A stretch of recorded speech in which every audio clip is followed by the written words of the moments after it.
भारत की पारंपरिक जमीन में कई ऐसे राज दफन हैं जो कई वर्षों या सदियों बाद भी आज उसी तरह ताज़ा और अनसुलझे हैं। जितना सुलझाने की कोशिश होती है ये उतना ही उलझते जाते हैं।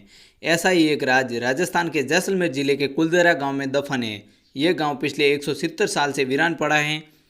ये एक ऐसा गांव है जो एक ही रात में वीरान हो गया और सदियों से लोग आज तक नहीं समझ पाए कि आखिर इस गांव के वीरान होने का क्या राज है। नंबर 2 पर है दोस्तों डूमच बीच। अरब सागर से लगता हुआ ये बीच गुजरात के सूरत शहर से करीब 21 किलोमीटर की दूरी पर स्थित है। लोगों की माने तो अंधेरा होने के बाद इस बीच पर चीखने चिल्लाने की आवाज़ें आने लगती हैं जिन्हें काफ़ी दूर से भी सुना जा सकता है। विचित्र किंतु सत्य, राजस्थान के अलवर जिले में स्थित भानगढ़ का किला एशिया की सबसे डरावनी जगहों में से एक माना गया है। सरकारी आदेश के अनुसार यहाँ पर शाम 6 बजे के बाद किसी को भी रुकने नहीं दिया जाता है।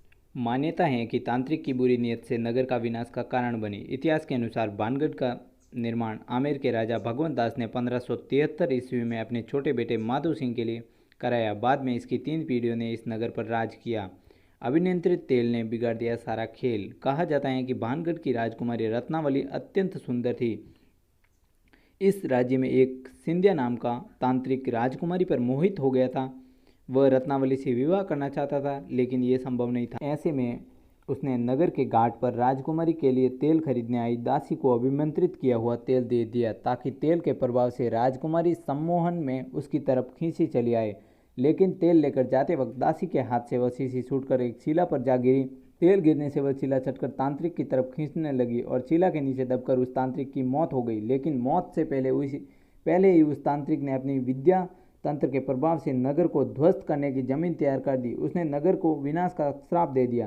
कहा जाता है कि तांत्रिक की मौत के बाद राजकुमारी सहित भानगढ़ के किसी भी निवासी ने अगला सूरज नहीं देखा। पूरा नगर एक ही रात में वीरान हो गया। माना जाता है कि इस तरह अकाल मृत्यु के कारण आज भी वहां के निवासियों की आत्माएं भटकती रहती हैं। 158 साल पुरानी मुंबई के मुकेश मिल के बारे में कहा जाता है कि यहाँ आत्माओं का वास है। ये हॉरर फिल्मों की शूटिंग के लिए एक फेमस जगह है, लेकिन कुछ फिल्मी कलाकार भूतों के डर से इस मिल में शूटिंग करने नहीं आते।